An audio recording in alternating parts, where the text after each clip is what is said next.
Hello all English learners, I welcome you all to a new video. And here in this video we're going to read another interesting story. And this story is also a moral story, so this story is gonna be fun and interesting.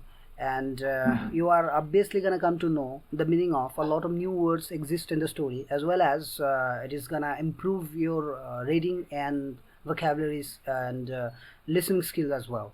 So let's start the story, and I'm gonna explain the meaning of the story in Hindi as well. So what is the title of the story? The title of the story is that the king's painting. तो राजा की चित्र. So there was a king with only one leg and one eye. So एक समय के king की बात की जा रही है यहाँ पर. There was a king मतलब एक किंग था with only one leg, जिसके पास सिर्फ एक ही लेग था, और one eye, जिसके पास सिर्फ एक ही आंखें था. But was generous, वो बहुत ही काइंड था, दयालु था, and competent as a ruler, और बहुत ही सामर्थ्यवान था. competent मतलब सक्षम इन Hindi. One day while walking, एक समय जब वो चल रहा था इन हिज पैलेस, उसके पैलेस पर, the king noticed the portrait of his ancestors. राजा ने नोटिस किया उसकी जो एंसेस्टर है उसकी चित्र को.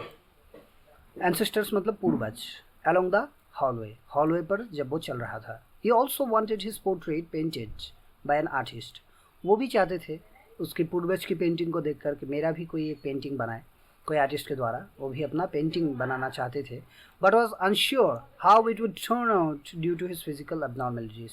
लेकिन वो श्योर नहीं था, अनश्योर था कि ये चीज़ को कैसे दिखाया जाएगा, मतलब how it would turn out.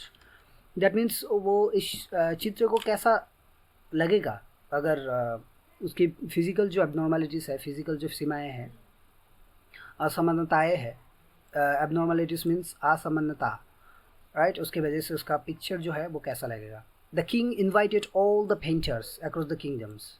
राजा जो है उस सारे जो पेंटर्स है उस किंगडम में सभी को बुलाया. And asked who could paint a beautiful picture of him. और सभी को बोला कि कौन उसकी बहुत ही सुंदर एक पिक्चर बना सकता है. The painters were confused. सारे पेंटर्स जो है वो कन्फ्यूज हो गए थे about how to make a beautiful picture of the king with only one leg and one eye. So every painters were just seeing his physical limitations, right? तो वो लोग सोच रहे थे इस राजा के पास तो सिर्फ एक ही लेग है और एक ही आई है, तो कैसे हम उस राजा की एक अच्छी पेंटिंग बना सकते हैं. All the painters politely refused to make a painting of the king. तो सारे पेंटर्स नम्रता से, विनम्रता से ही मतलब रिफ्यूज कर दिया कि नहीं राजा जी, हम लोग आपकी पेंटिंग जो है नहीं बना सकते. Then one young painter came forward. तो एक यंग पेंटर उसके बीच में से एक यंग पेंटर जो है वो सामने आया.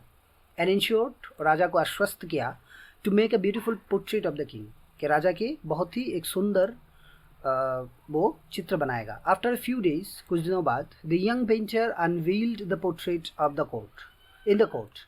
तो कुछ दिनों बाद जो यंग पेंटर है राजा की पिक्चर सभी के सामने दिखाया. अनवील्ड मतलब उद्घाटन किया इन द कोर्ट, राजसभा में. In which king was seen sitting on the horse. जहाँ पर किंग जो है उसको एक हॉर्स पर बैठा हुआ था. विथ वन लेग विजिबल, जिसके सिर्फ एक ही लेग विजिबल था. Holding is bow and aiming the arrow. उसने अपना जो तीर है मतलब धनुष है वो पकड़ा हुआ था. बो मीन्स धनुष, और एमिंग द एरो, और अपने जो तीर है उसको एम कर रहा था, मतलब निशाना तांग रहा था. विथ वन आई क्लोज्ड, और उसकी एक आँख भी बंद थी. There was no sign of physical deficiencies in the king. तो राजा की जो फिजिकल डेफिशिएंसी है उसका कोई भी साइन नहीं था यहाँ पर. Here you can see the intelligence of this young painter, right?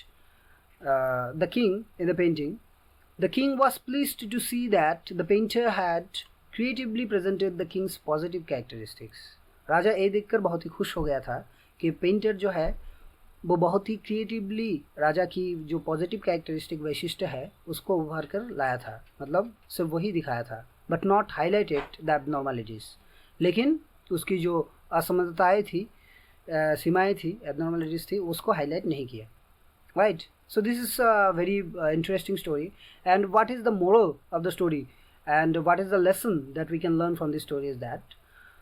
So here is the moral. Look at the positive aspects of someone. तो एक इंसान की हमेशा पॉजिटिव एस्पेक्ट को देखनी चाहिए. पॉजिटिव एस्पेक्ट्स जो इसकी वैशिष्ट्य है, पॉजिटिव चीज़ें हैं, उस चीज़ को ही देखनी चाहिए. Without emphasizing the limitations. उसकी जो लिमिटेशंस है वो सभी के सामने नहीं बोलनी चाहिए. उसकी एम्फेसाइज जो उसकी लिमिटेशंस है उसको दिखाना नहीं चाहिए. So this was a very interesting story, and we have come to know about a lesson from the story as well. So if you like the story, then I want you to like the video and subscribe to the channel, और comment down below आपको इस story को जो है कैसा लगा.